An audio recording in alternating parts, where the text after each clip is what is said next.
Pour mon intervention, je souhaiterais revenir à un thème qui a été abordé par Bernard. Il s'agit de la question du matérialisme. Alors, ce que je voudrais adresser aujourd'hui, c'est la question du qu'est-ce que le matérialisme chez Bernard. Donc, pour adresser cette question, il faut que je revienne, en fait, c'est aussi un peu guidé par l'idée que la technique et le temps va être republié. Donc, je me suis penché de nouveau sur ces premiers livres.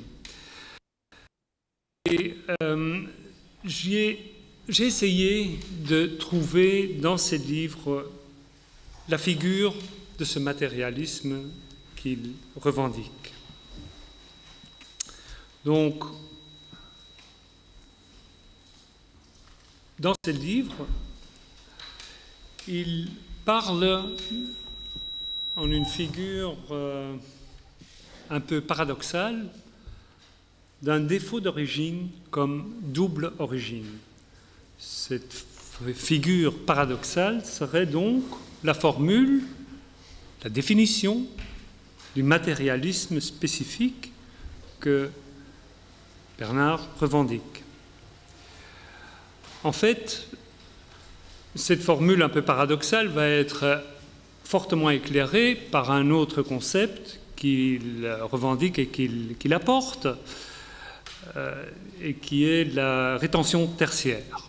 À cette occasion, il va se heurter à une opposition dans l'école dont lui est issu, et qui sera l'opposition ou la résistance de Derrida d'accepter ce concept.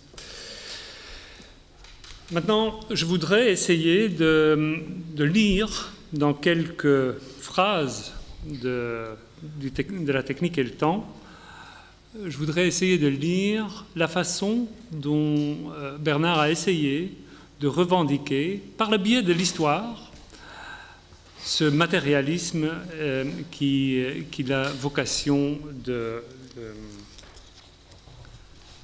d'élaborer. Donc, en fait, je reviens sur la figure, succinctement, sur la figure paradoxale, le défaut d'origine comme double origine. Bon, je ne vais pas m'étendre là-dessus parce que vous le connaissez tous. Je rappelle tout simplement que le défaut d'origine, c'est l'origine de la signification. Que ce soit une double origine, c'est une origine qui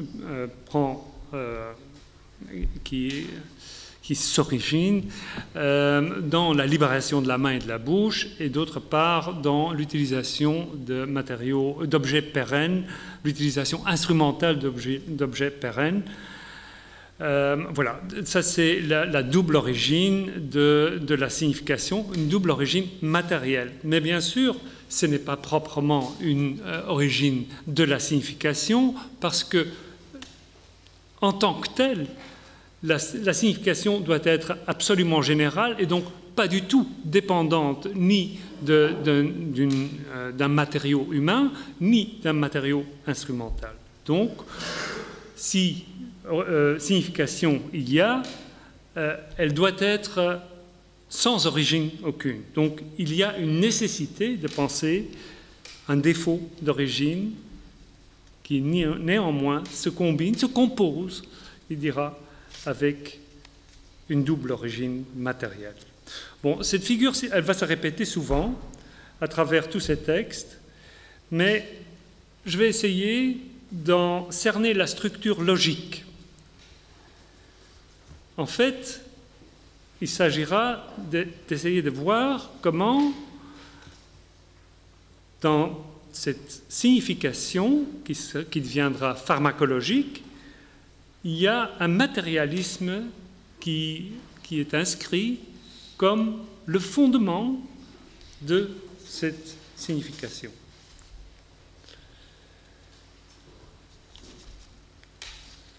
Je vais commencer par un petit extrait du premier tome, et ce sera le seul d'ailleurs.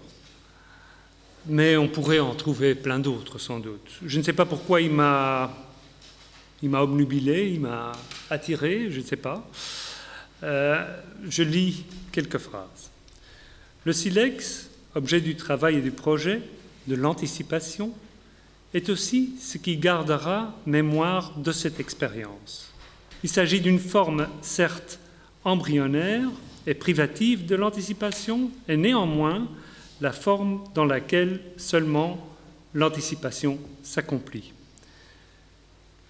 C'est une temporalité très embryonnaire, le déjà là du Zinjanthrope tient peut-être tout entier dans ce caillou qui emplit sa main. Il est son pauvre monde, mais ce n'est déjà plus la pauvreté en monde dont Heidegger parle ailleurs.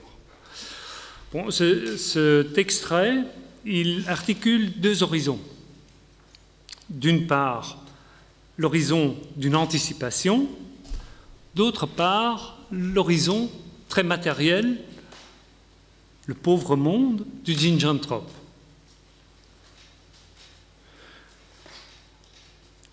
Il faut interroger. C'est l'Australopithèque, c'est le premier homme fossilisé qu'on a trouvé dans la vallée de Mumbai avec ses outils créés. Excuse-moi. Non, pas de problème. Hein. Bon. Donc, on va essayer d'interroger la structure logique de cet extrait. Il articule donc la signification, l'anticipation, et d'autre part, la factualité, le pauvre monde. Problème, il y a aussi un petit problème dans cet extrait, et c'est peut-être ce qui en fait l'intérêt. C'est que Bernard, il parle d'une forme privative de l'anticipation. Or, de toute évidence, si cette anticipation doit décrire la structure de la signification en devenir, de toute évidence, il ne peut pas y avoir de privation. Ou bien il y a de l'anticipation, ou bien il n'y en a pas. Même si elle n'est qu'approximative, c'est possible, c'est même certain, mais dès qu'il y a anticipation, il y a une anticipation entière, même si la prévision peut être très, très pauvre. Donc,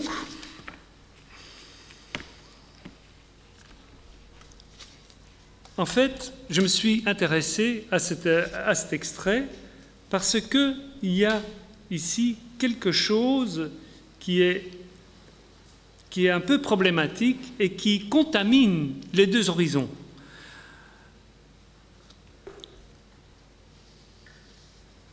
Qu'est-ce qu'il faudrait penser sous ces mots qui disent une forme privative de l'anticipation? Probablement, il faudrait penser quelque chose comme ce que justement Derrida redoutait et ce que Bernard énonce en ces termes dont j'ai donné la citation dans la peau de chagrin, il en parle très clairement. Une certaine idée de l'orthothétique comme télos. S'il y a une privation de l'anticipation dans la situation de l'Australopithèque, oh là là, du Zinjanthrope, s'il y a une privation qui peut être indiquée néanmoins, et ce que certainement Bernard a indiqué très précisément, et ces mots seront certainement pesés, s'il y a de privation, c'est certainement l'orthothétique qui n'est pas encore là. C'est bien sûr l'industrie du silex ou l'artisanat du silex, même s'il est déjà un peu industriel, s'il y a déjà des ateliers, bon, ce n'est certainement pas encore l'orthothèse qui sera seulement à maturité avec l'écriture alphabétique. Bernard nous l'a rappelé maintes fois, je ne reviens pas dessus. Donc, en fait, malgré tout, il y a dans cet extrait, il y a dans cette généalogie, dans cette description, une sorte de télose, une sorte d'histoire à la Hegel. Mais il n'y en est rien, évidemment, parce que ça mènerait tout droit vers une définition de l'homme que Bernard a toujours refusé, qu'il ne répète pas, qu'il répète tout le temps, qu'il la refuse.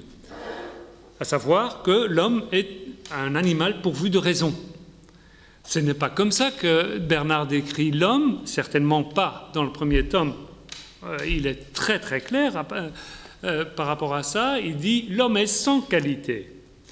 Et c'est justement parce qu'il est sans qualité qu'il a besoin de la technique et qui, elle, la technique, n'est pas spécialement humaine en plus. Donc, c'est une toute autre image. Donc, la privation dont il est question dans ce passage, il faut la penser autrement. Comme je le disais, en fait, il est très clair que Bernard pense l'homme comme quelqu'un qui est un genre qui est sans qualité et qui a reçu la technique pour compenser cela.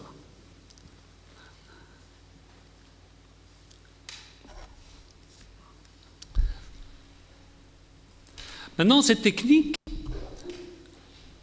elle n'est pas spécialement humaine. Elle peut très bien se dérober. Elle peut très bien se passer de l'homme. Donc, il y a une dynamique qu'il faut interroger, qui est bien sûr une dynamique matérielle, c'est la dynamique de l'automatisme. Or, nous avons vu, nous l'avons encore entendu ce matin, le rapport de l'homme à la technique, c'est le rapport de la vie à l'étant inorganique, mais organisé. Maintenant, si on veut vraiment comprendre le fondement matérialiste de cette pensée, il faudrait peut-être mettre entre parenthèses cette figure, et on y reviendra, mais il faudrait mettre entre parenthèses cette figure parce que, justement, si ce fondement est matérialiste, il doit pouvoir affecter l'animé comme l'inanimé. En fait, l'animé, dans cette perspective, dans la perspective technique, la vie n'est qu'un cas spécial parmi les rapports entre les étangs qui consistent. La consistance, un concept que Bernard va mettre en avant pour traduire le TST platonicien, la consistance va être définie comme une affectation mutuelle des étangs. Doit être définie comme une affectation mutuelle des étangs si on veut partir d'un modèle matérialiste.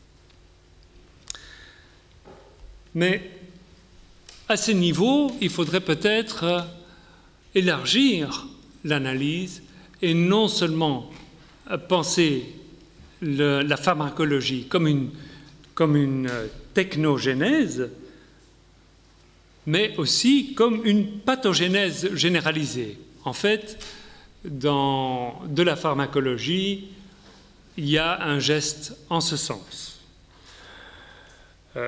Ce n'est pas dire que la technique ne serait plus le sujet ou serait un sujet dérivé. Ce n'est pas en ce sens que je veux le dire.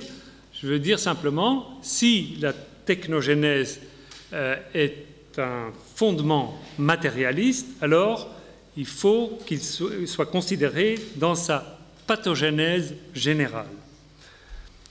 Une pathogénèse généralisée concernerait non seulement la sensibilité des âmes, mais devrait prendre en compte une passibilité, voire une vulnérabilité des êtres non vivants comme des vivants, des êtres inorganiques comme des êtres organiques.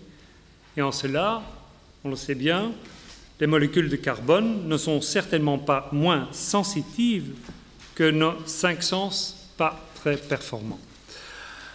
Ce que je veux mettre en évidence, c'est que si on veut penser le TST platonicien comme consistance, c'est une affectation mutuelle, c'est une réciprocité des choses qui s'affectent mutuellement.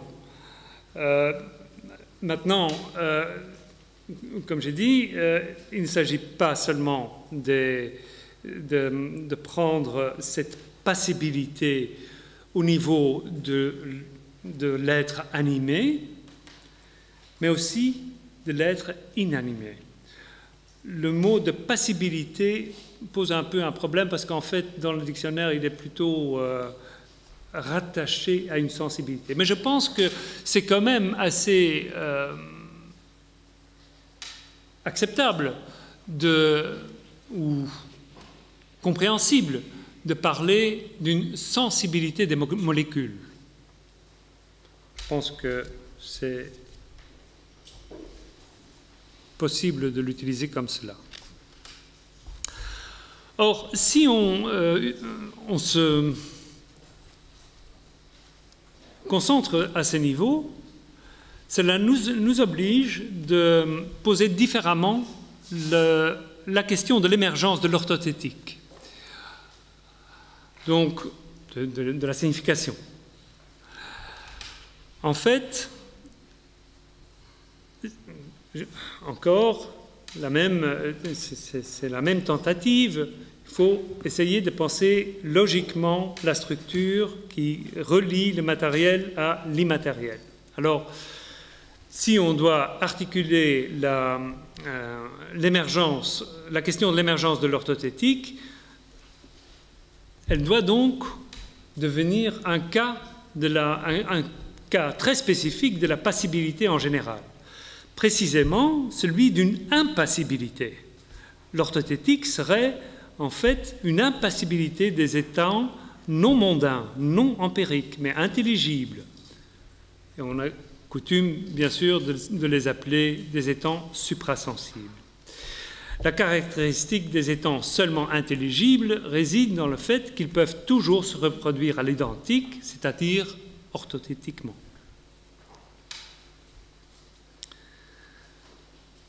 Bon, donc, comme la première formule, le défaut d'origine comme double origine, articule les deux niveaux, ou les met en scène en tout cas, il faut retrouver le même double horizon ici. Donc l'identique en tant que tel est caractérisée par une impassibilité originale. Elle n'a pas de commune mesure avec les identités sensibles. Donc, si cette identité doit être articulée aux identités sensibles, il faut poser les questions comment cela est possible. Donc il faut d'abord savoir comment une consistance qui n'existe pas, comme dit Bernard, donc la consistance qui n'existe pas, la consistance des identités intelligibles, des idées, comment elle peut affecter des états qui, eux, sont des déterminations existantes, et inversement, il faut aussi essayer de savoir comment les états sensibles, qui existent bel et bien, comment ils peuvent affecter dans leur consistance des états intelligibles. Enfin, Il faudra réunir ces deux choses-là et penser la consistance comme un concept qui peut réunir les deux façons d'être affecté. Maintenant, à la première question, Bernard répond en reprenant la critique de l'attitude naturelle proposée par Husserl. La consistance de l'être ne serait pas réelle, serait réelle, mais non pas pour autant réelle. C'est une réduction de l'expérience dite naturelle, mais dans la version que Bernard en donne, elle demande aussi une déconstruction grammatologique de cette expérience phénoménologique. En fait, et ça c'est la façon dont on va voir dont le matérialisme de Bernard prend forme. En fait, il reprend la critique grammatologique de la phénoménologie et ça va lui permettre d'articuler son matérialisme.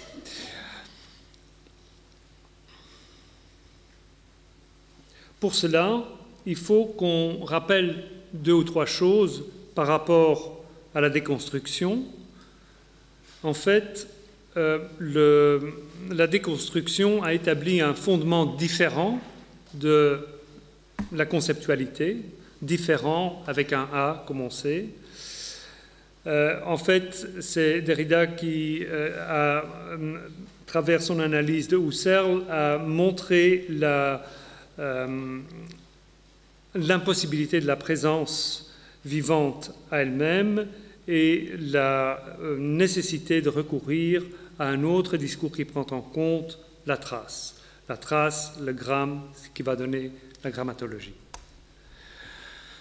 Ce qui est important de reprendre ou de rappeler ici à l'esprit, c'est que Derrida va justement, puisque la déconstruction aura consisté à montrer les limites de la présence vivante et donc de l'essence, de la métaphysique, de la conceptualité, de la science, Derrida dira « Il ne peut y avoir de science de la différence elle-même en son opération, et non plus que de l'origine de la présence elle-même, c'est-à-dire d'une certaine non-origine. » En fait, le mouvement qu'il faut qu'on comprenne, c'est que la déconstruction aura permis de montrer une dépendance des identités intelligibles, mais une dépendance dont il ne peut y avoir de science. Puisque de toute façon, en effet, s'il y aurait une science, la métaphysique se constituerait de nouveau, bien sûr. Ce serait simplement une régression. Cette figure-là va être reprise par Bernard au niveau de la technique, tandis que Derrida articule cette critique au niveau de la langue, ce qui est la grammatologie. Bernard va étendre cette critique au niveau de l'instrumentalité de la technique.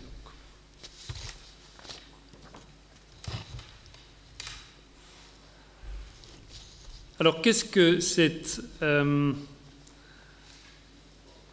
figure de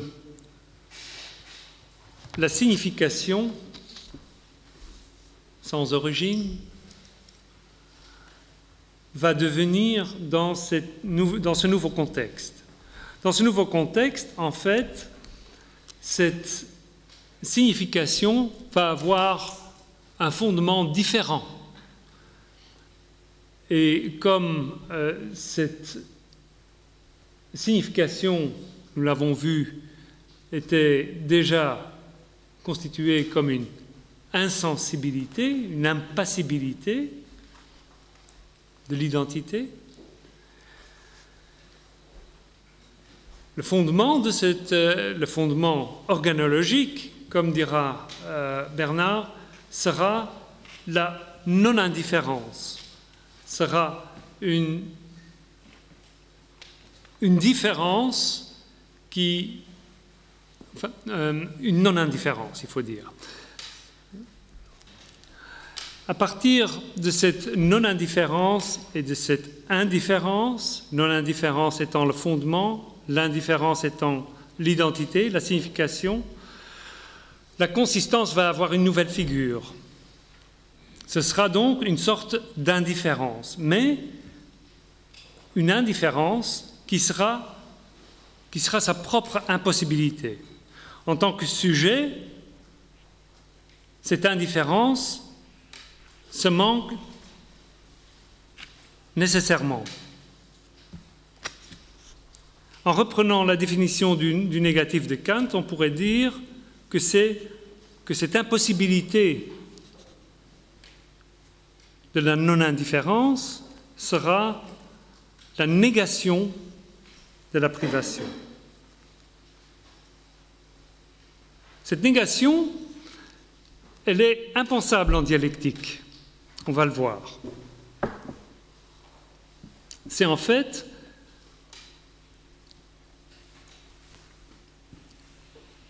rien d'autre que la figure du fondement, tout simplement.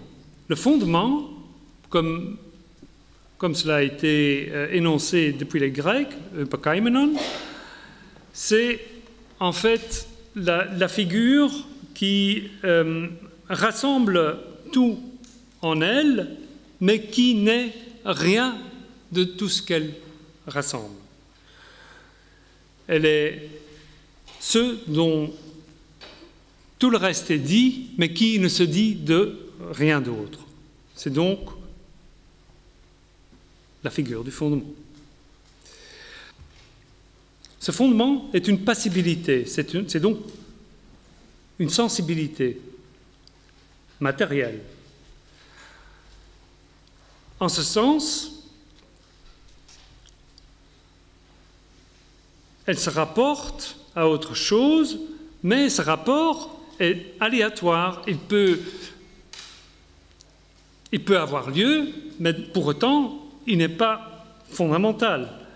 Il peut être fondamental, et s'il le sera, il deviendra nécessaire, mais la contingence du futur implique que ce rapport matériel ne va pas nécessairement induire une signification, donc devenir nécessaire pour cette signification. En fait, ce que je veux dire, c'est... je vais essayer de le dire comme cela, ça va être plus simple.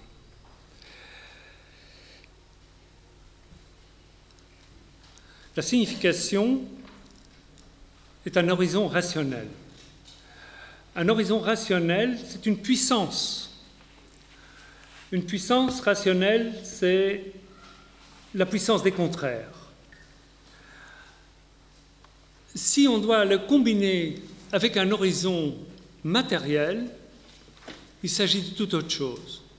Un horizon matériel, c'est une puissance matérielle. Une puissance matérielle, c'est une puissance irrationnelle.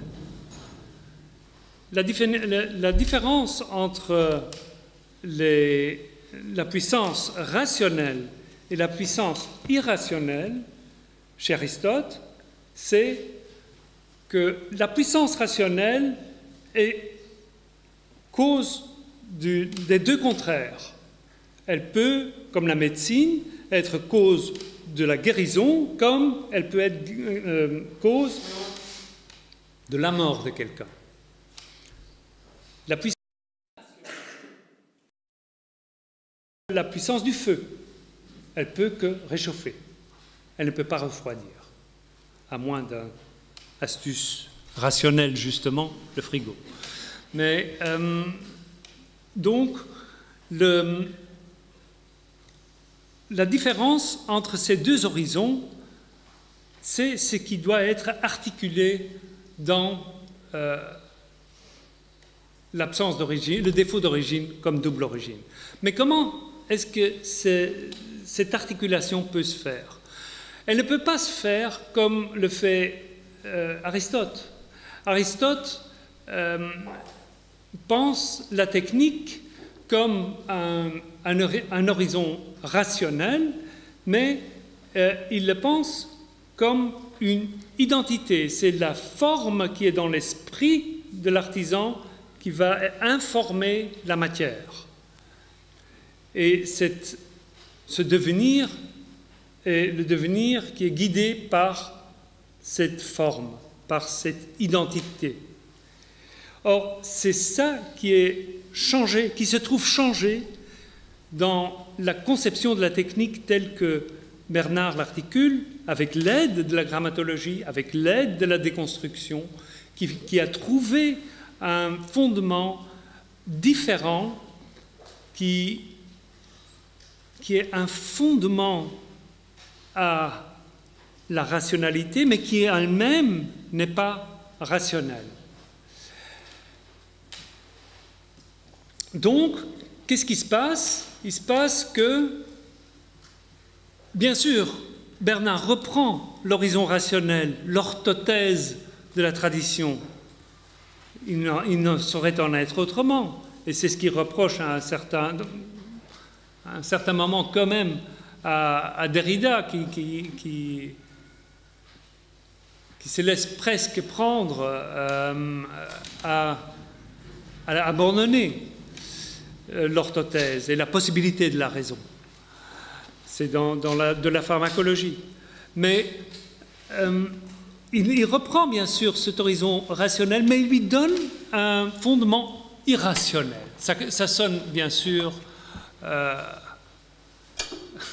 dangereux. Ce l'est peut-être. C'est ce qu'il dit toujours. C'est pharmacologique. Mais ce que je veux éclairer, c'est que ce fondement irrationnel, c'est bien sûr, c'est parce que c'est irrationnel qu'on peut le dire matérialiste. Maintenant, il faut encore voir. L'horizon rationnel est le pouvoir du pour et du contre, d'une chose et son contraire, ce pouvoir elle-même. Donc, la négation ne peut pas nous aider. La négation comme privation ne peut pas nous aider.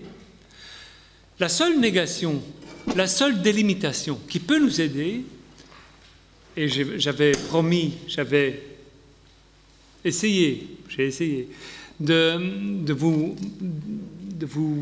dessiner la figure logique de ce paradoxe.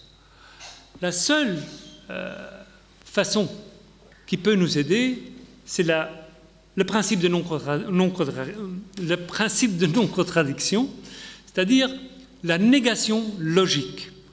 En fait, et j'en avais parlé un peu l'année dernière, il y a quelque chose qu'il faut penser avec la négation par rapport à ce que fait Bernard.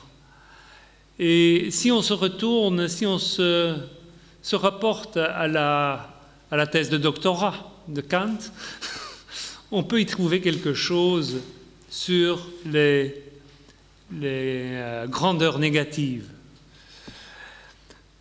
Il dit, en fait c'est une anticipation de ce qu'il va dire dans la critique, mais il dit quelque chose par rapport à la négation logique, qui est ceci, qu'elle est irreprésentable.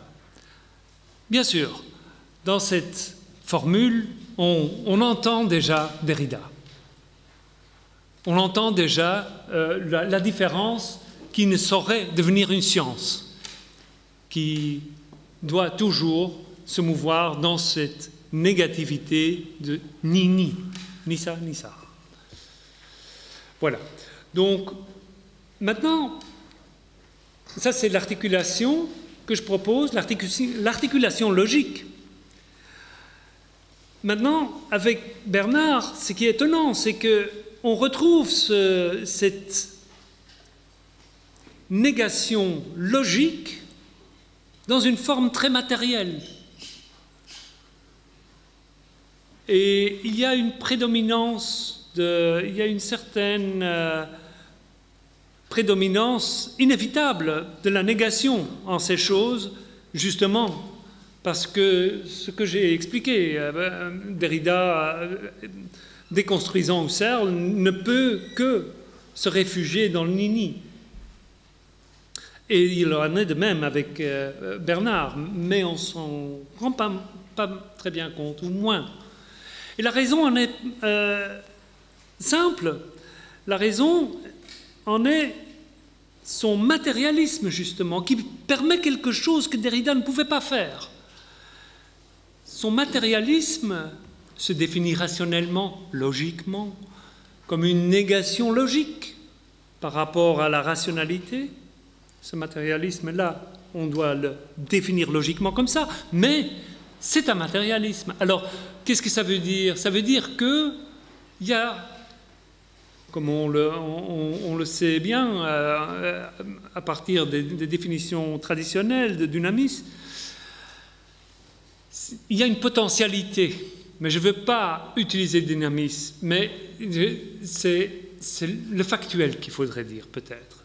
C'est des déterminations non pas significatives, parce que si on dit dynamisme, on est tout de suite déjà de nouveau dans le rationnel, le dynamisme, énergia, et bon voilà. Les oppositions s'agencent tout de suite de nouveau. Mais si on ne fait pas ça, on se retourne comme, bien sûr, Bernard ne cesse de le faire, vers l'histoire, vers la matérialité, vers la factualité, vers la politique, vers toutes ces choses-là qui sont contingentes, non nécessaires, mais très déterminantes. Voilà.